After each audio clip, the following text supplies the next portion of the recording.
Mochi Health is here to help you start your weight loss journey with caring, personalized support. Meet one-on-one with board-certified obesity doctors and registered dietitians who truly listen and understand your unique needs. Eligible patients can access affordable GLP-1 medications delivered right to their door each month. No insurance? No problem. Mochi Health accepts FSA and HSA, making care accessible and affordable. And with 24/7 customer service, you'll never feel alone on your path to better health. Get started with Mochi Health today. Take the free quiz at joinmochi.com and use code AUDIO40 at checkout for $40 off your first month of membership. That's joinmochi.com with promo code AUDIO40. If you're looking to streamline your audio advertising buys and maximize your revenue, look no further than Triton Digital's programmatic audio advertising exchange, A2X. The private exchange consists of only licensed broadcasters and top-tier internet radio publishers, assuring the quality inventory and brand safety you can trust. Visit www.tritondigital.com to learn more.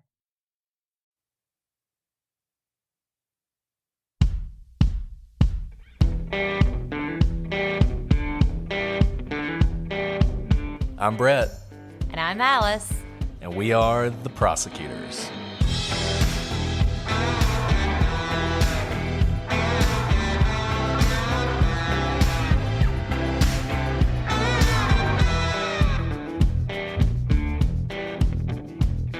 Today on the Prosecutors, we answer your questions and respond to your feedback in this, our first Q&A episode.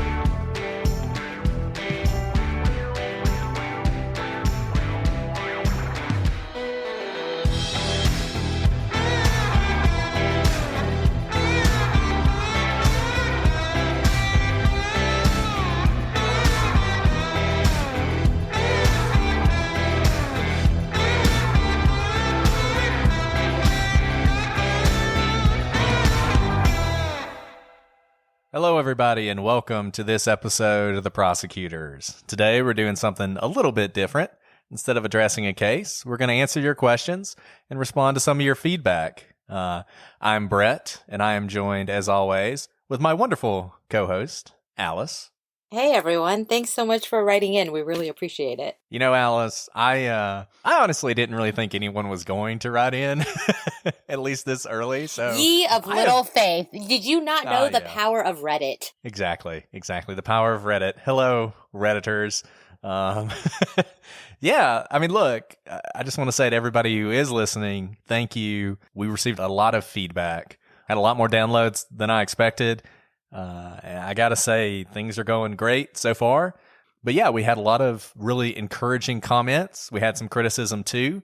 And we had some questions about Elisa Lam and some of the things in that episode. So today we're going to address those questions, try and respond to some of the feedback we got, good and bad. I think we can kind of divide this up into two discussions, one about Elisa Lam itself, and then go to the more general questions about the podcast and about us. I'll start off by saying this.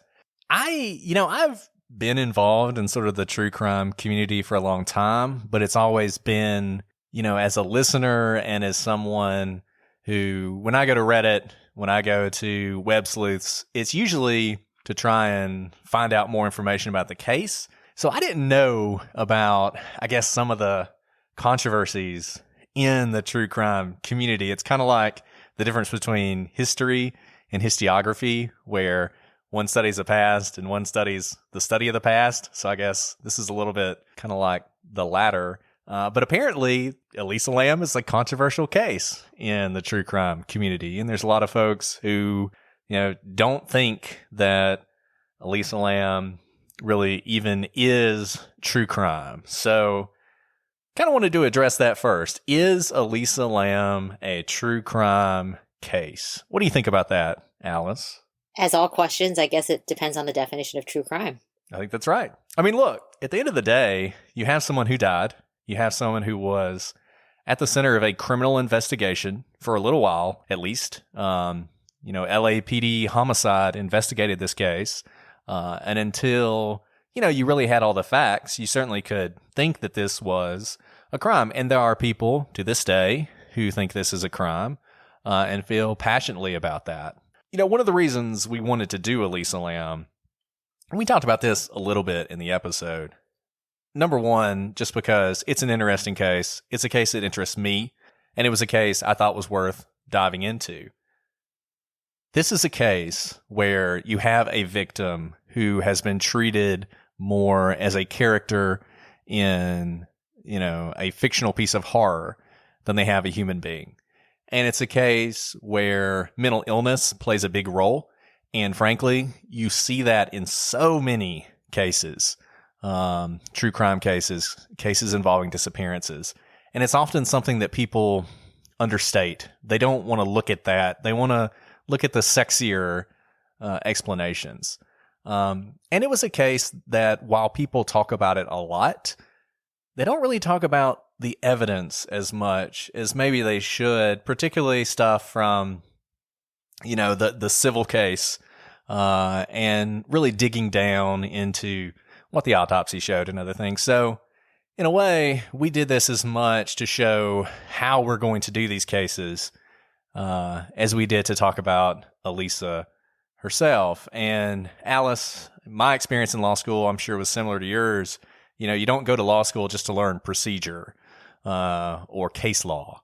Certainly not. That's not why I went. And, that's a great point, Brett. We got a lot of feedback saying we just want, your perspective on evidence or procedure. And while that's a big part of the practice of law, you actually go to law school because it teaches you a way of thinking. The entrance exam called the LSAT in the United States is not even really that relevant to the practice of law. There is no testing of your knowledge of evidence or of procedure on the entrance exam. Instead, it's trying to figure out how your brain works, because law school is teaching you a way of approaching the world and approaching problems and approaching questions that you don't know the answer to, and how to use questioning and analysis to arrive at the closest to the truth that you can. And we bring that to, we're trying to bring that to bear to all aspects of questions, not just, the cold, hard, this is the federal rules of criminal procedure 1, 2, 3, 4. Again, it's a lens we look through, but it's not the only thing we're trained to do as lawyers. And a lot of you were able to recognize that as well. It's even how we actually, this is an example. The way we watched the video and described it to you is how we watch video evidence that we often receive, like body camera videos. We are thinking about why certain things are happening in the video, why we don't see certain things, why we may not expect certain things to happen. We try to get into their brains, and that what we were orally doing for you is what we do when we watch video evidence that we receive in our cases. Exactly. And we're going to try and bring that way of thinking and that way of analyzing evidence to all the cases we do. We're going to do some cases where we spend a lot of time on a trial and a lot of time on evidentiary rulings and procedure. And we're going to do some cases that are absolutely not true crime, that are more, the historical mystery type case. And we're going to do them all. And we do think that the training that we've received and the work that we've done is valuable beyond just that procedure. So while I can understand, if people thought this was going to be more of a sort of police procedural trial procedure podcast, we're going to do some of that, but it's not all we're going to do. And I hope people, can appreciate that. So as to Elisa Lam and the case itself, one question we got was related to something Alice said. So this is criticism of Alice. At least that's the way I see it. And it's about the liability of the hotel. And I'll just go ahead and read you the story, or the question. So it says, on the topic of liability in the civil suit, I understand the remoteness of the risk of someone dying in the tank, but she couldn't have accessed the tank but for the hotel's negligence and how easy it was to access the roof. Alice said she could see how the suit would be successful for the plaintiffs if Elisa had fallen off the roof. Isn't that risk connected to the roof access similar to the tank? You couldn't die in the tank without accessing the roof. You couldn't die by falling off the roof without accessing the roof. Can you explain how this is different? Doesn't the hotel owe a duty of care in both circumstances? Alice, I don't know if you want to take that or if you want me to defend your honor. Sure. You can defend my honor as well. But I think what I was saying in that particular comment about the difference between falling off the roof and the water tank specifically was in response to the evidence that came out in the deposition. The fact that the hotel employees had seen people up on the roof and it was limited to kind of hanging out on the roof, maybe smoking on the roof, using it as a hangout rather than people having been seen on the water tank. And I do think there's a difference there, especially, if I'm a defense attorney, I would absolutely latch onto that because it depends on your level of generality and specificity here. And the roof is quite large, and there may be lots of things among the roof that could be potential hazards. And just because they knew of one potential hazard on the roof doesn't mean that they now have to subsume the risk of every potential risk that the roof may pose. So I do think, and again, this is based specifically on what came out in the deposition. Right. And for those of you who are here for the legal procedure nerd stuff, we'll do that. So this is an area of the law called torts. A tort is basically anything you would sue someone for. One of those torts is negligence, and that's what we're talking about here. Negligence has essentially 5 elements, I guess. There's a duty. You have to have a duty to the person who's suing. You have to have breached that duty, whatever it is. There has to be a cause in fact related to whatever the injury is, something called proximate cause, and then an injury. So you have to show all 5 of those. So what our questioner is referring to here, I think, is really the difference between cause and fact and proximate cause. One of them is called but for. So cause and fact is but for. So but for this action by the defendant, this never would have happened. And it sounds like what our questioner is saying is, but for their failure to secure the roof, she never would have drowned in the water tank. So let's assume for a second they meet that. They also have to meet proximate cause. And when you're talking about proximate cause, you're looking at foreseeability, and you're looking at whether or not what happened was foreseeable. And I really think that's what the court decided this on. Yes, people had been on that roof, and as Alice said, since they'd been on the roof, if someone jumped off the roof, that's pretty foreseeable. It's even more foreseeable given the history of suicides at the Cecil Hotel. But what there's not, and what we have no record of whatsoever, is anyone ever even getting close to those water tanks. Anyone ever climbing into those water tanks. And it's interesting, if you look at some of the documents we put on the website, one of the things that Elisa's parents tried to get into evidence was the fact that the hotel put padlocks on the water tanks to sort of show, hey, obviously, there was a problem, and we know that because look at what they did. That's actually not admissible. You can't admit things you do to lower the future risk in a lawsuit, because you don't want to discourage people from doing things like recognizing, hey, we need to put some padlocks on there. And the whole idea is the hotel's kind of on notice now. This has happened. It is now foreseeable. And if the hotel did nothing and someone else drowned in one of those tanks, then you got a hell of a lawsuit then. You're not alone in feeling as though this ruling was incorrect. I mentioned it's on an episode you guys haven't actually heard yet, but we've already recorded it, that I'm currently reading Gone at Midnight, which is a book about Elisa Lam. In the episode in the future, I will recommend that book. I'm kind of pulling back on that a little bit, having gotten into it. It's definitely a conspiracy laden book. It's interesting, but just don't go into it expecting a sort of grounded view of what happened to Elisa Lam.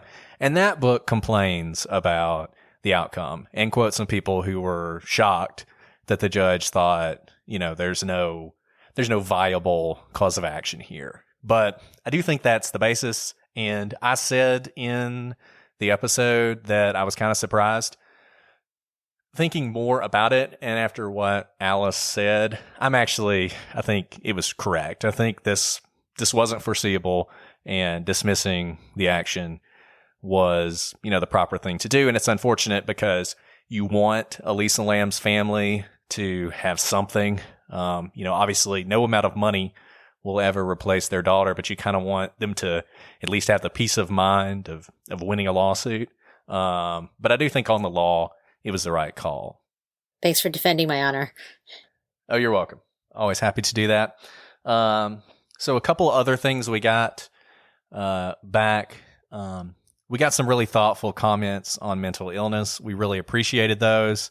We tried to handle this case delicately, and it feels like we accomplished that based on the comments we got back.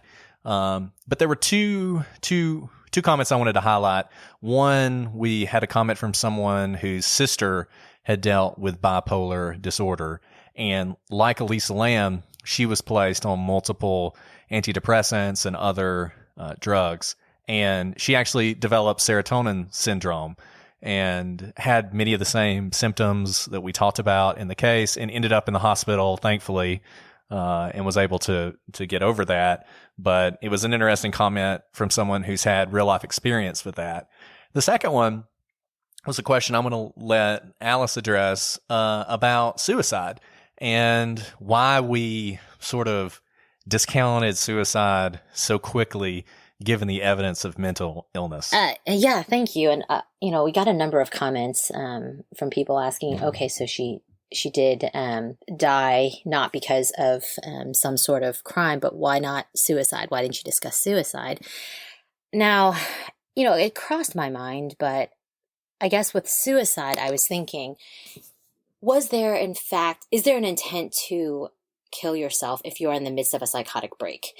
And now, having heard from a lot of people who have dealt with mental illness in response to this podcast, or have lived with people who have dealt with mental illness, they say that when there is a psychotic break, people do have delusions and may even have voices telling them to harm themselves, even to kill themselves. And so their intention would be to kill themselves. But I think I would still call that the psychotic break causing the death rather than the actions, even if during the psychotic break, the intention is to kill yourself or harm yourself. And this is very complex and it might be splitting hairs, but I think by calling it a suicide based on a psychotic break may not give the mental illness enough weight. Brett, what do you think about that? Yeah, it's one of those. I mean, frankly, it's kind of a delicate discussion. I know people have very strong feelings on this for obvious reasons. Personally, I don't think that she got in the water tank to kill herself. There's no way for us to know that.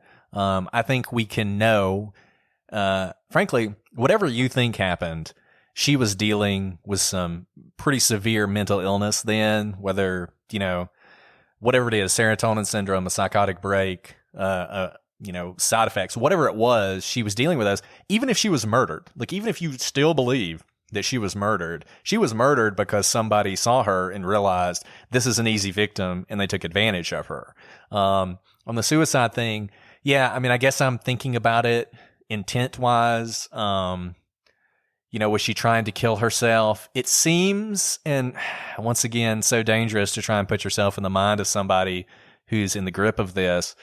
It seems like she would just jump off the building if she was, trying to kill herself. This is a pretty complicated way to kill yourself, to go into those water tanks. And if you've seen some of the pictures we've posted on Instagram, I think for our third episode, we use a picture of the water tanks, and you can tell just how difficult it frankly was for her to get there to that water tank. It just seems awfully complex. And one other thing I'd like to note that we said repeatedly throughout our episodes of Elisa Lam is her hopefulness.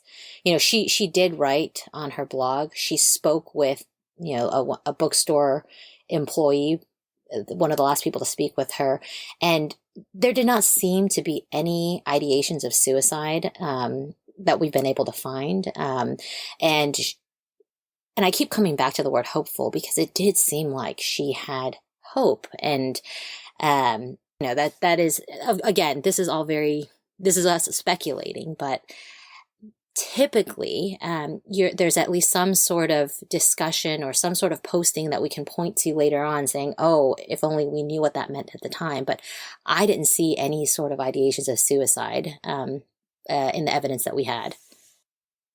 Yeah, I think there's just no way to know, honestly. It's certainly possible that she had sort of a mental break and, you know, to be crude, the demons in her head told her to kill herself.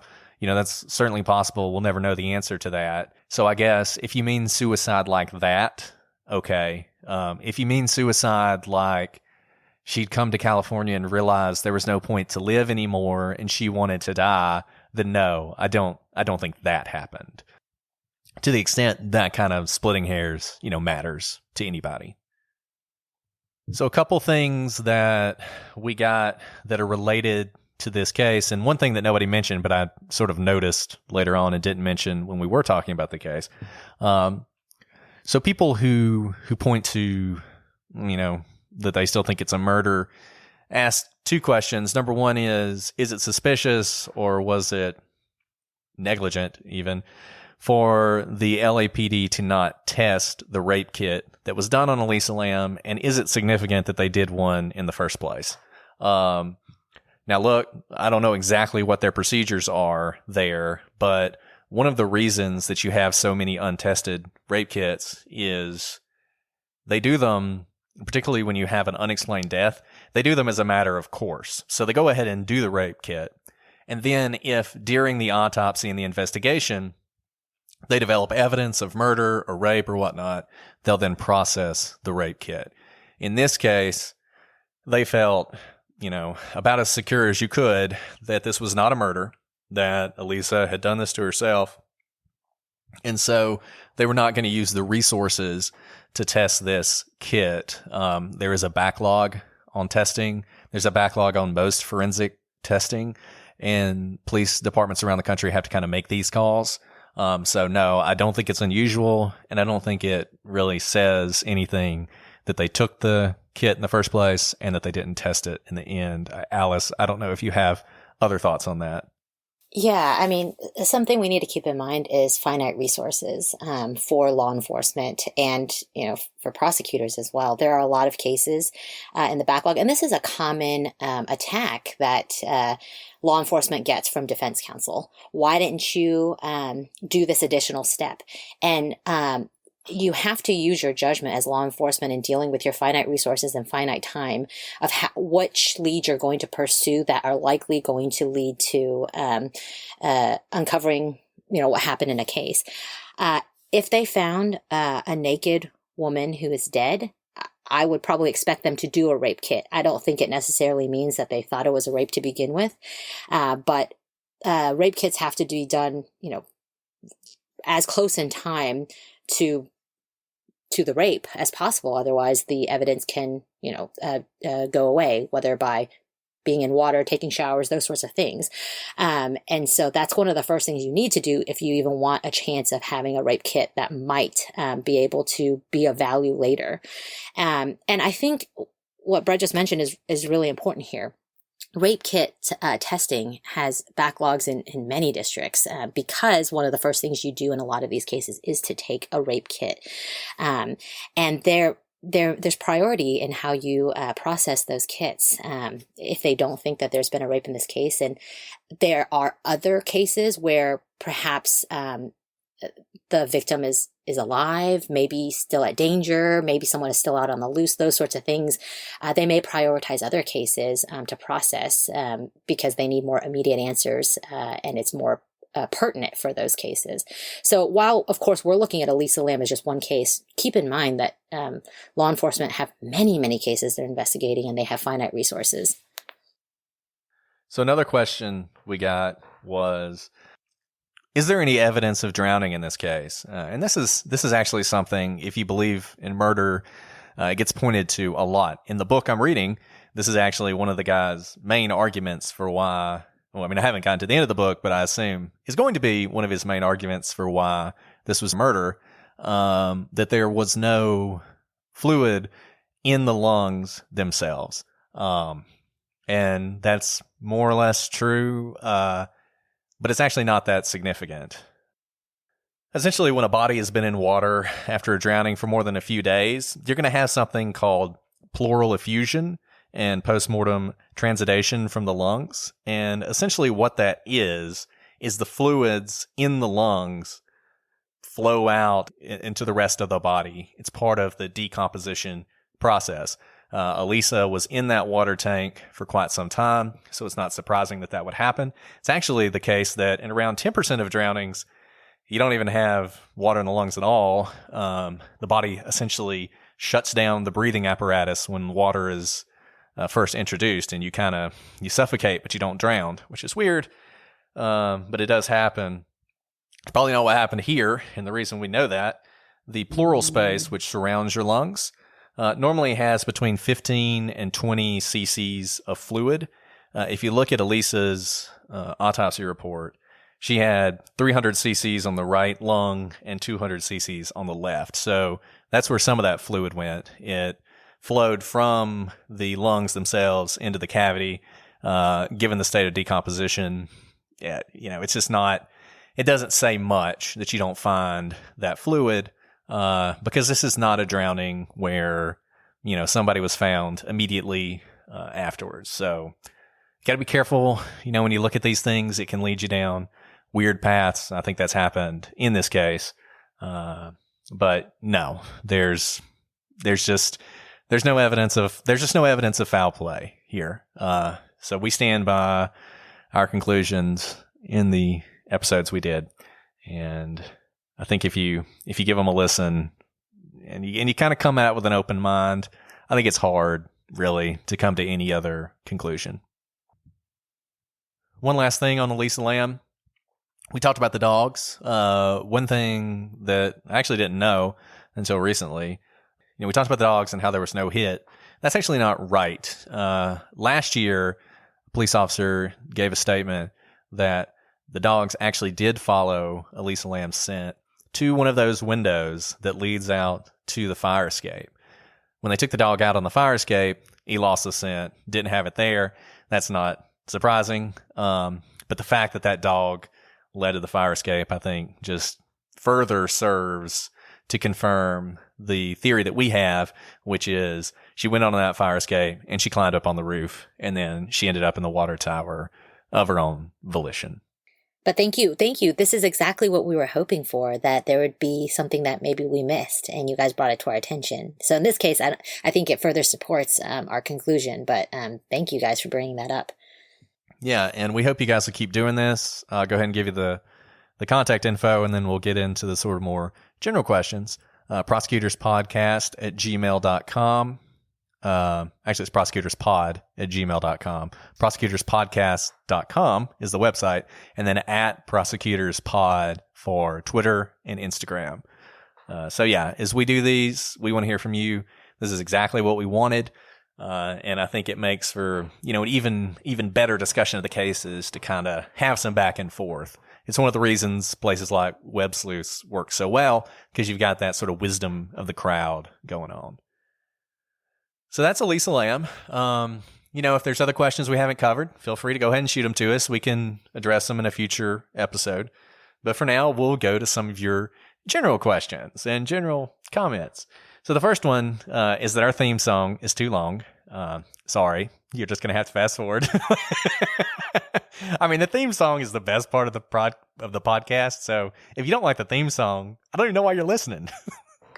I want to make a quick comment on that. I thought this was an interesting a note on our times. So there was a study a few years ago.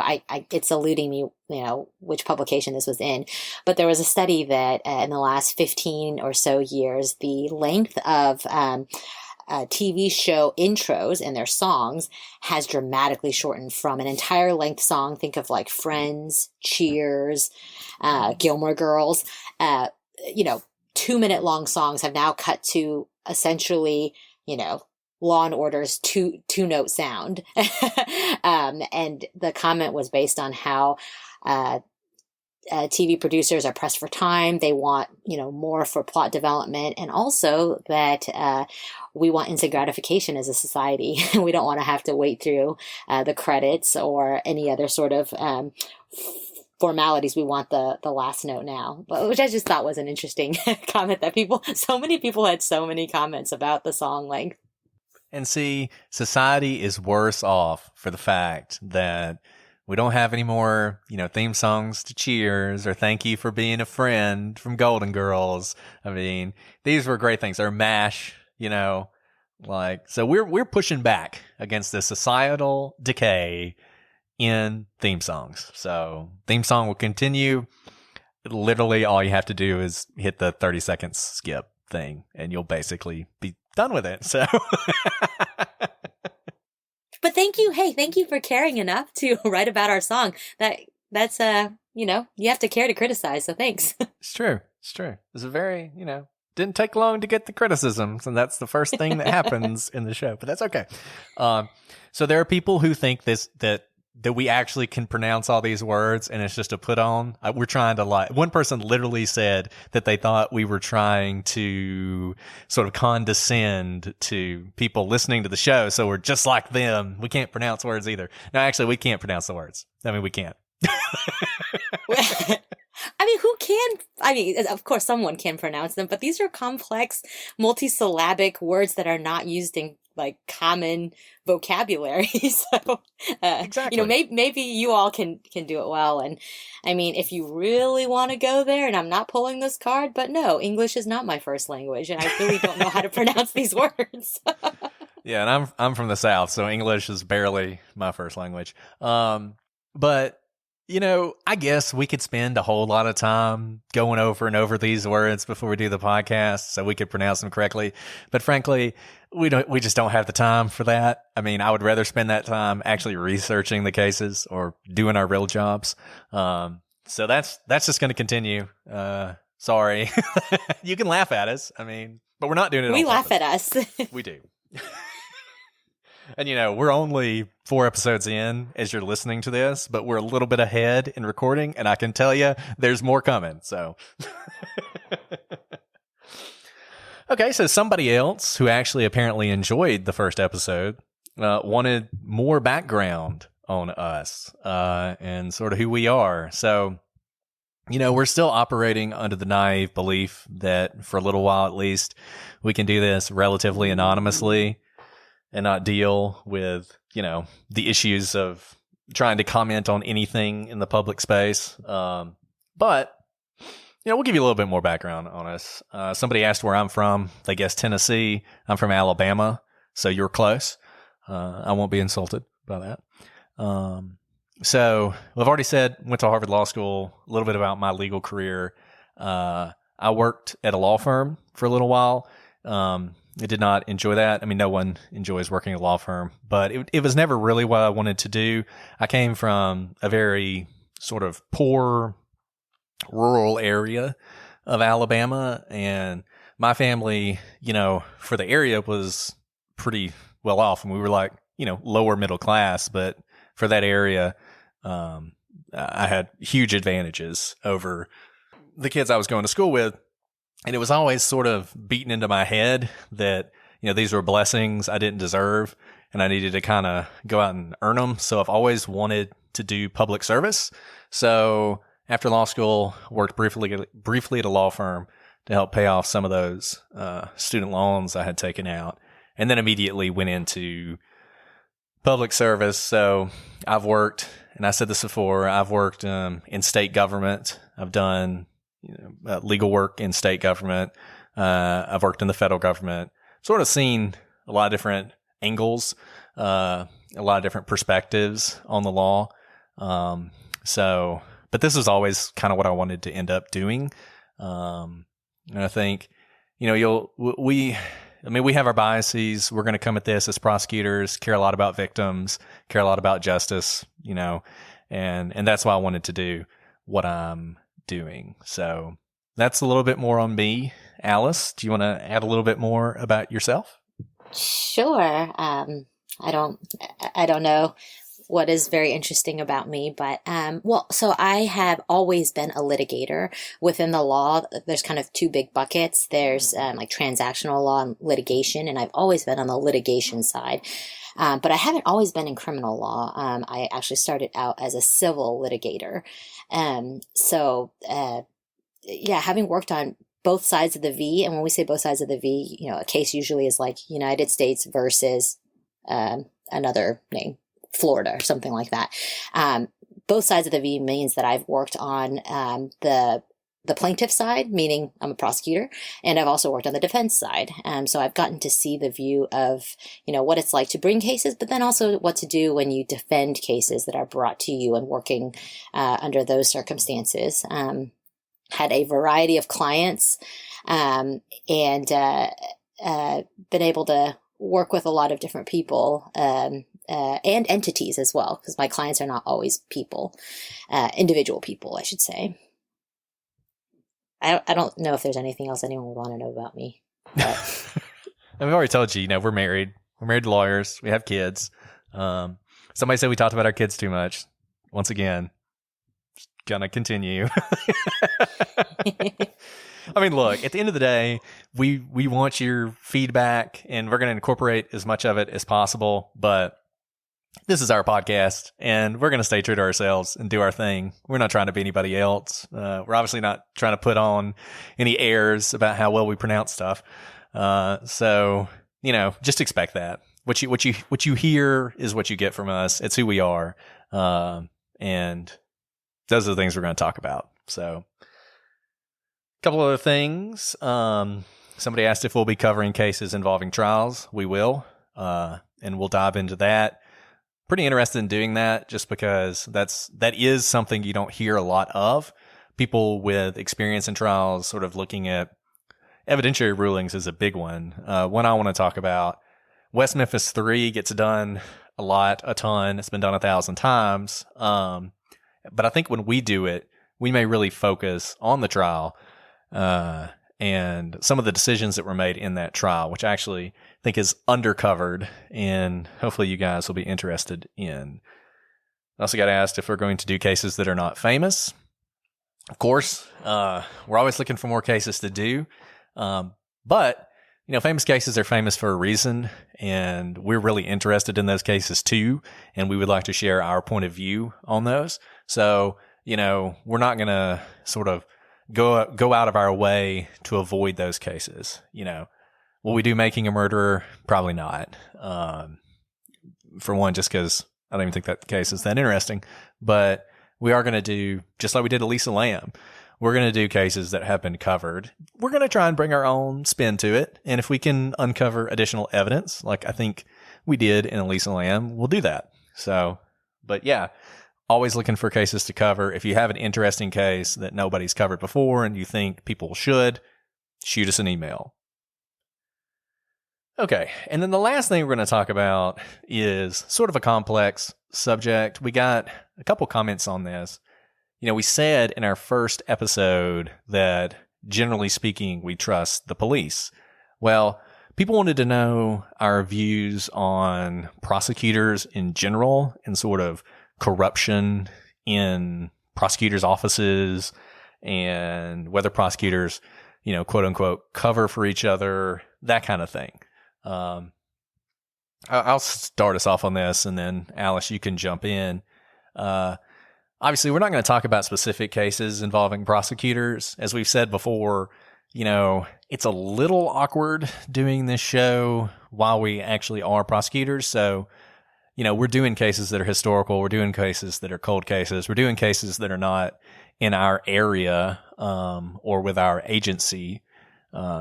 So that's what we're doing to sort of avoid any of that kind of ethical consideration. I think commenting specifically on specific supposed instances of prosecutorial misconduct would probably also cross that line. You can imagine why.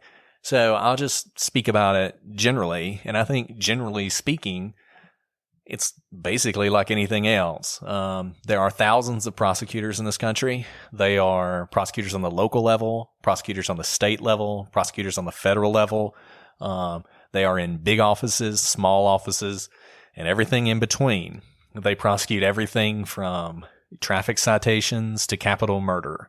When you have that many people doing anything, you're going to have some people who are bad apples. You're going to have some people who are corrupt. You're going to have some people who cut corners, and those are the people who make the headlines. But generally speaking, no. I think most people who want to become prosecutors do it because they care about justice. They care about seeing the right thing done. They care about getting it right.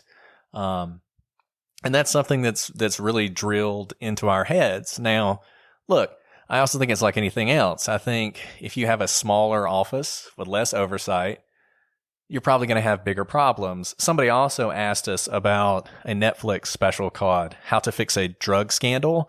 I'm one episode into that show. It's really good. I think you guys should check it out. But it's not about prosecutors. It's about drug chemists. And the first episode is about a drug chemist who worked in a small office and essentially started kind of stealing drugs from the evidence she would receive and then taking it herself. And if you watch that, what you see is she was often at the offices alone. There often was no supervisor. There was often no supervision. There was often very little training. And you can sort of see how things went the way they went. So I think those same problems can happen in prosecutors' offices. But I think generally speaking, the system works. So I'm going to be even more general than that. The most important thing as an attorney of the bar, any bar, is integrity and ethics. This is so important because your integrity is all you have to go on as an attorney. Whatever circles you practice in, whether they are small localities on the national level, an attorney's integrity and reputation is something that everyone talks about.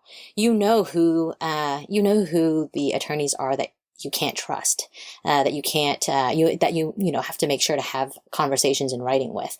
And you never want to be the attorney who's accused of, misconduct or, ethical violations. And there are, rules of conduct for every single state bar.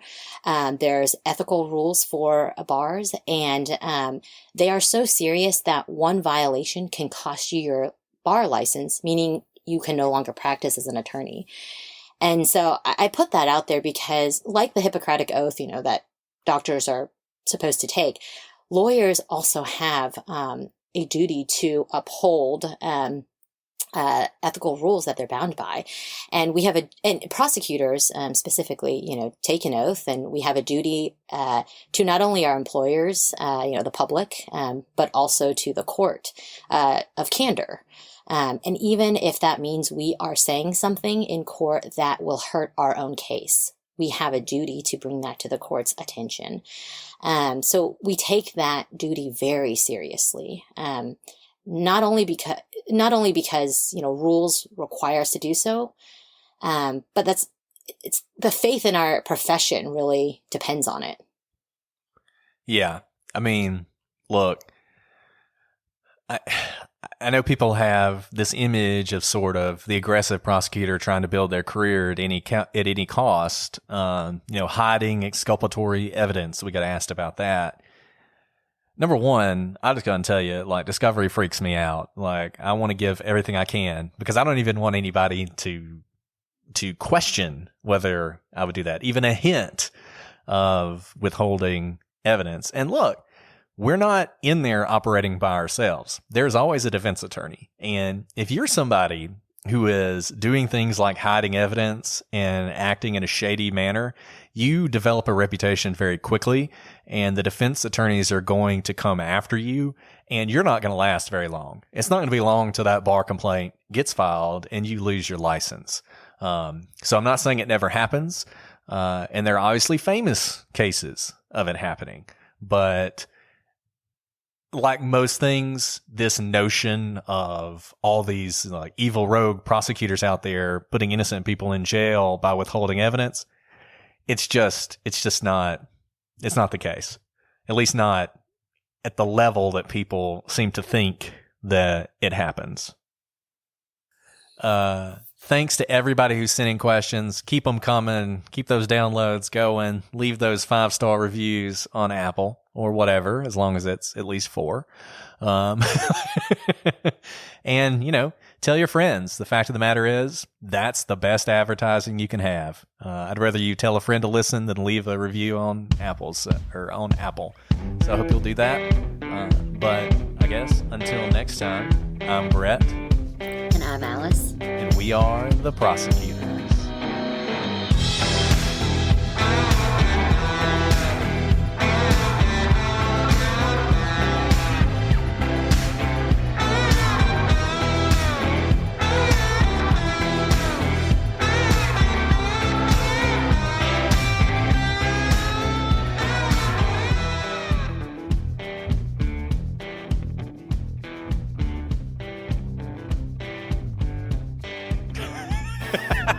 Cut out that laugh. Didn't someone say you laugh too much or we laugh too much? Yeah, we laugh too much. I laugh because I love life. Exactly. Okay, anyways, let me do that again.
Shopify is a platform built for growth, whether you're just starting out or already running a thriving business. From managing inventory to creating a seamless checkout experience, Shopify is designed to handle it all.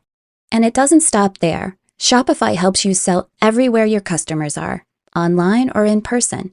It's the ultimate tool for turning big dreams into big wins. Sign up for your $1 per month trial period at shopify.com/OPP,